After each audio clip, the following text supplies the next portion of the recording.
നമസ്കാരം.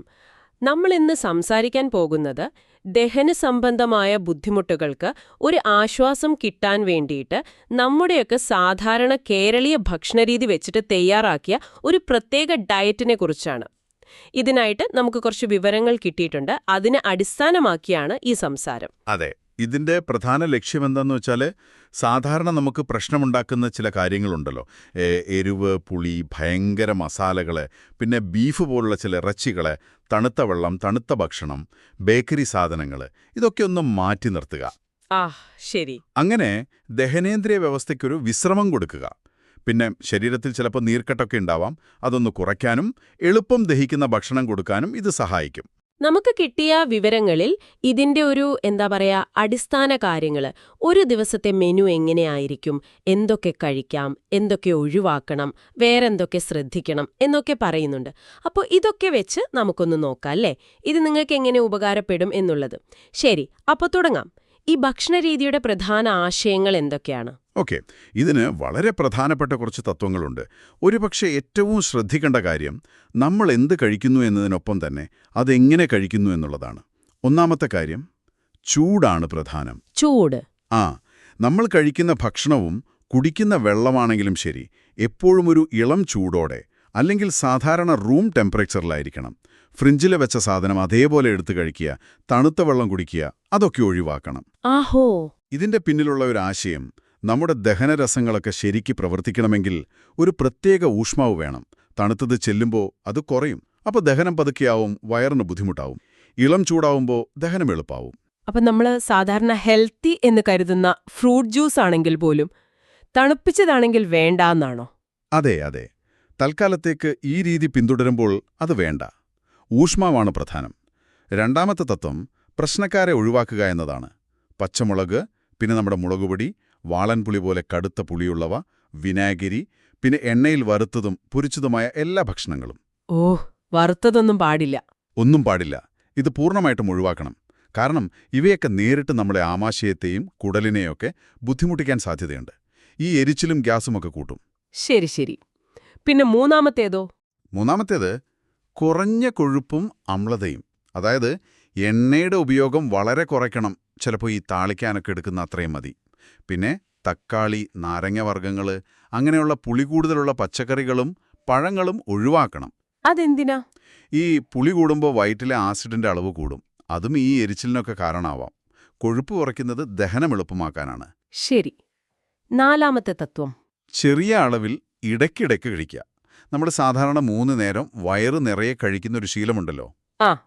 അതിന് പകരം ഒരു ദിവസം ഒരു 5ഓ 6ഓ തവണയായിട്ട് കുറേശ്ശെ കഴിക്കുക. അപ്പോൾ വയറിന് ഒരുപാട് ലോഡ് വരില്ല. ദഹിക്കാൻ ആവശ്യത്തിന് സമയം കിട്ടും, ഒരു വിശ്രമവും കിട്ടും. പിന്നെ നമ്മുടെ ബ്ലഡ് ഷുഗർ ലെവല് പെട്ടെന്ന് കൂടുകയും താഴുകയും ചെയ്യുന്നത് ഒരു പരിധിവരെ നിയന്ത്രിക്കാനും ഇത് സഹായിക്കും. ഇത് കേൾക്കുമ്പോൾ തന്നെ വളരെ ഒരു സൗമ്യമായൊരു സമീപനമാണെന്ന് തോന്നുന്നു.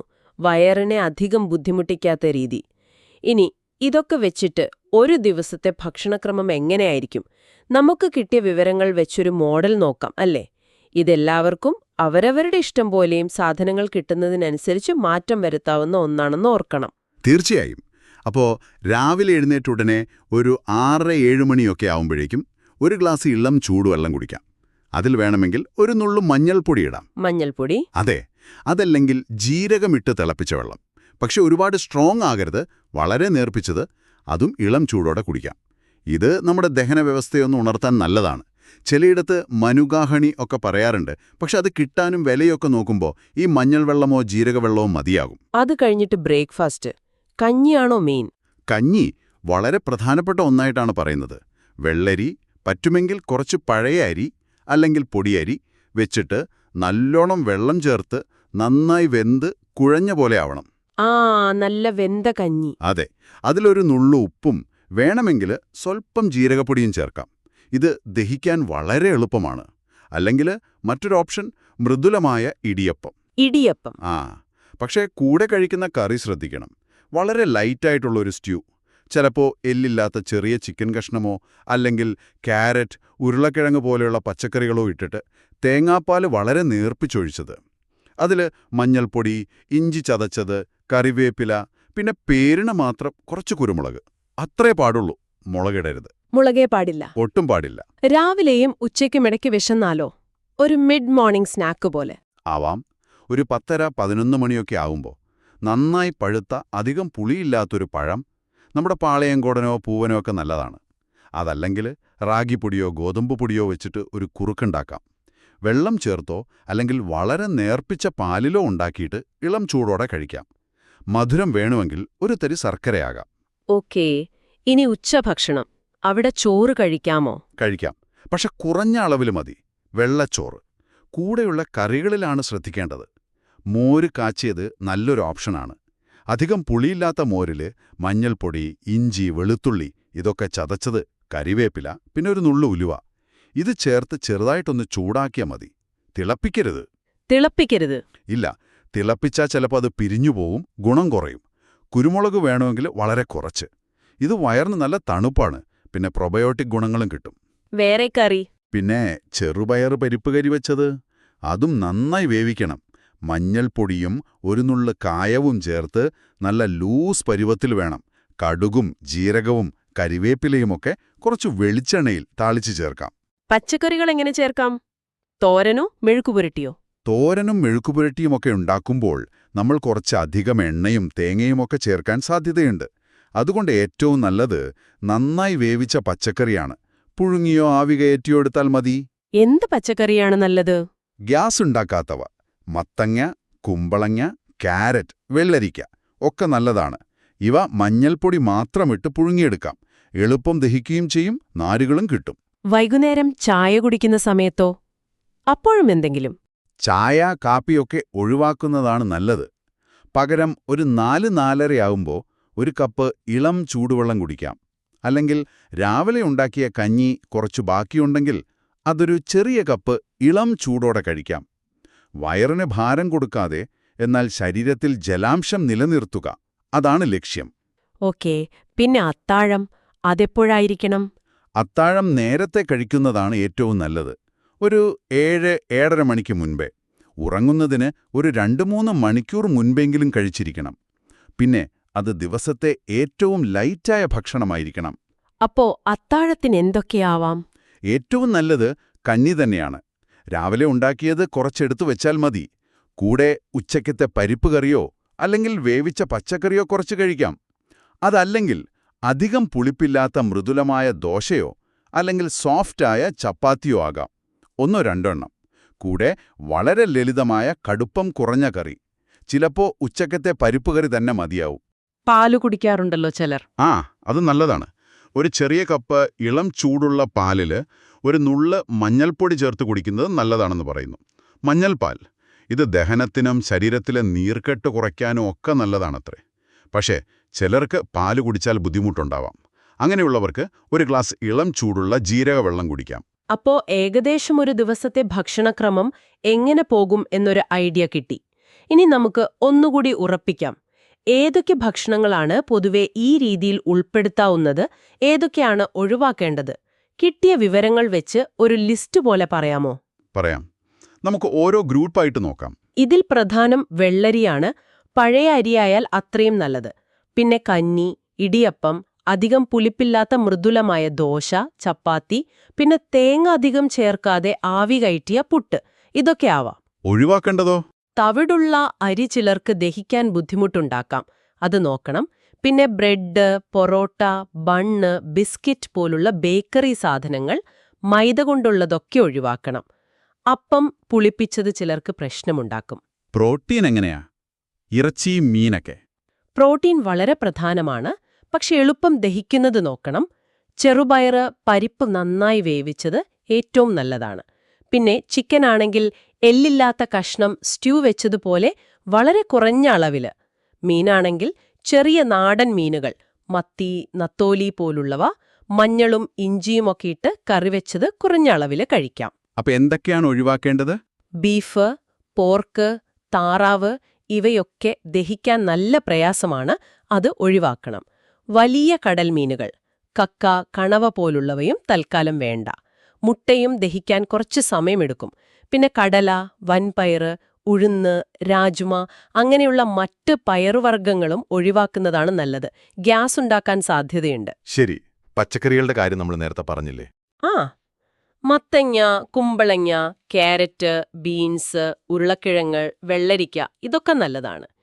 പക്ഷേ ഗ്യാസ് ഉണ്ടാക്കാൻ സാധ്യതയുള്ള കാബേജ്, കോളിഫ്ലവർ, ബ്രോക്കോളി ഇവ ഒഴിവാക്കണം. അതുപോലെ തക്കാളി, ഉള്ളി, പ്രത്യേകിച്ച് പച്ച ഉള്ളി, ക്യാപ്സിക്കം, വഴുതനങ്ങ ഇതൊക്കെ ചിലർക്ക് അസിഡിറ്റിയോ മറ്റു ബുദ്ധിമുട്ടുകളോ ഉണ്ടാക്കാം. അത് ശ്രദ്ധിക്കണം. പഴങ്ങളും പാൽ ഉൽപ്പന്നങ്ങളുമോ? പഴങ്ങളിൽ നന്നായി പഴുത്ത പുളിയില്ലാത്തവ, പാളയങ്കോടൻ, പൂവൻ, റോബസ്റ്റ് ഒക്കെ ആവാം. ഇളനീർ വെള്ളം നല്ലതാണേ, പക്ഷേ റൂം ടെമ്പറേച്ചറിലുള്ളത്. പുഴുങ്ങിയ ആപ്പിളും നല്ലതാണ്. പക്ഷേ ഓറഞ്ച്, മുസമ്പി, നാരങ്ങ, പൈനാപ്പിൾ പോലെ പുളിയുള്ള പഴങ്ങൾ, പച്ചയായ പഴങ്ങൾ അതൊന്നും വേണ്ട. പാൽ ഉൽപ്പന്നങ്ങളിൽ ഏറ്റവും നല്ലത് പുളിയില്ലാത്ത മോരാണ്. ചെറിയ അളവിൽ പുളിയില്ലാത്ത കട്ട തൈര് ആകാം. ഇളം ചൂടുള്ള പാലും പ്രശ്നമില്ലെങ്കിൽ കുടിക്കാം. പക്ഷേ തണുത്ത പാല്, കട്ട തൈര്, ചീസ്, പനീർ, ഐസ്ക്രീം ഇതൊക്കെ ഒഴിവാക്കണം. പിന്നെ മസാലകൾ, ഇത് വളരെ പ്രധാനമാണ്.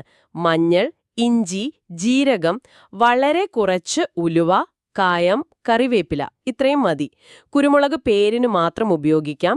പക്ഷേ മുളകുപൊടി, പച്ചമുളക്, ഗരം മസാല, ഏലയ്ക്ക, ഗ്രാമ്പൂ പോലുള്ള സ്ട്രോങ് മസാലകൾ, വളൻപുളി, വിനാഗിരി ഇതൊന്നും പാടില്ല. കൊഴുപ്പുകളാണെങ്കിൽ വെളിച്ചെണ്ണ താളിക്കാൻ മാത്രം വളരെ കുറച്ച്, അല്ലെങ്കിൽ ഒരു നുള്ളു നെയ്യ് വേണമെങ്കിൽ ആകാം. വറുത്തതും പൊരിച്ചതും പൂർണ്ണമായും ഒഴിവാക്കണം. വളരെ വ്യക്തമായി പറഞ്ഞു. ഇനിയിപ്പോൾ ഈ ഡയറ്റ് ചെയ്യുമ്പോൾ ശ്രദ്ധിക്കേണ്ട വേറെന്തെങ്കിലും കാര്യങ്ങൾ പ്രത്യേകിച്ച് പറയുന്നുണ്ടോ? ഉണ്ട്. പ്രധാനമായി 3 കാര്യങ്ങൾ ഓർക്കണം. 1. വെള്ളം കുടി. ഇടയ്ക്കിടെ ഇളം ചൂടുവെള്ളം കുടിച്ചുകൊണ്ടിരിക്കണം. ഫ്ലാസ്കിൽ വെച്ചാൽ എളുപ്പമാണ്. മോര് കുടിക്കുന്നതും നല്ലതാണ്. 2. പാചകരീതി. പുഴുങ്ങുക, ആവി കയറ്റുക, സ്റ്റ്യൂ ഉണ്ടാക്കുക, അങ്ങനെയുള്ള സിമ്പിൾ രീതികൾ മതി. വറുക്കൽ, മൊരിക്കൽ, ഗ്രിൽ ചെയ്യൽ അതൊക്കെ ഒഴിവാക്കണം. മൂന്നാമത്തേത് സ്വന്തം ശരീരത്തെ ശ്രദ്ധിക്കുക. നമ്മളിപ്പോൾ കുറേ ഭക്ഷണങ്ങൾ കഴിക്കാമെന്ന് പറഞ്ഞു. പക്ഷെ അതിലേതെങ്കിലും ഒന്ന് കഴിച്ചിട്ട് നിങ്ങൾക്ക് ബുദ്ധിമുട്ടുണ്ടെന്ന് തോന്നിയാൽ അത് നിർത്തണം. എല്ലാവരുടെയും ശരീരം ഒരുപോലെയല്ലല്ലോ. ചിലപ്പോൾ ഒരാൾക്ക് ഓക്കെ ആകുന്നത് മറ്റൊരാൾക്ക് പറ്റില്ല. അപ്പോൾ സ്വയം നിരീക്ഷിക്കുക എന്നത് പ്രധാനമാണ്. പിന്നെ ഇതെത്ര കാലം ചെയ്യണമെന്നതിനെക്കുറിച്ചോ? സ്ഥിരത വേണ്ടേ? തീർച്ചയായും സ്ഥിരത വളരെ പ്രധാനമാണ്. നമ്മുടെ കയ്യിലുള്ള വിവരമനുസരിച്ച് മറ്റ് ചികിത്സകൾ ചെയ്യുന്നുണ്ടെങ്കിൽ അതിനൊപ്പം ഈ ഭക്ഷണക്രമം ചുരുങ്ങിയത് ഒരു 1-2 ആഴ്ചയെങ്കിലും കൃത്യമായി പിന്തുടർന്നാലേ അതിന്റെ ഒരു വ്യത്യാസം അറിയാൻ പറ്റൂ. ദഹനവ്യവസ്ഥയ്ക്ക് ഒന്ന് ശരിയാവാൻ കുറച്ച് സമയം കൊടുക്കണം. അപ്പം നമ്മൾ ഇത്രയും നേരം സംസാരിച്ചതിൻ്റെ ഒരു രത്നച്ചുരുക്കം എന്താണ്? നമ്മുടെ നാട്ടിൽ കിട്ടുന്ന സാധാരണ സാധനങ്ങൾ വെച്ചിട്ട് വയറിന് പ്രശ്നമുണ്ടാക്കുന്ന കാര്യങ്ങൾ ഒഴിവാക്കി എളുപ്പം ദഹിക്കുന്ന ഭക്ഷണങ്ങൾക്ക് പ്രാധാന്യം നൽകി പ്രത്യേക രീതിയിൽ പാചകം ചെയ്ത് കഴിക്കുന്ന വളരെ സൗമ്യമായ, ചിട്ടയായ ഒരു ഭക്ഷണക്രമമാണിതല്ലേ? അതെ. ഇതിൽ ശ്രദ്ധിക്കേണ്ട ഒരു കാര്യം എന്ത് കഴിക്കണമെന്നതിനേക്കാൾ, അല്ലെങ്കിൽ അതിനൊപ്പം തന്നെ അത് എങ്ങനെ കഴിക്കണമെന്നതിനും പ്രാധാന്യം കൊടുക്കുന്നുണ്ട്. അതായത് ചൂടോടെ, കുറേശ്ശെയായി, പ്രത്യേക രീതിയിൽ പാചകം ചെയ്ത്. ഇത് നമ്മുടെയൊക്കെ വീടുകളിൽ പണ്ടുള്ളവർ പറഞ്ഞു തന്നിരുന്ന ചില കാര്യങ്ങൾ ഓർമ്മിപ്പിക്കുന്നുണ്ടല്ലേ? ദഹനാരോഗ്യത്തെക്കുറിച്ചുള്ള ഒരു പരമ്പരാഗത അറിവ് പോലെ. വെറുതെ വാരിവലിച്ചു കഴിക്കാതെ ശരീരത്തിന് അനുയോജ്യമായ രീതിയിൽ കഴിക്കുക എന്നുള്ളത്. ശരിയാണ്.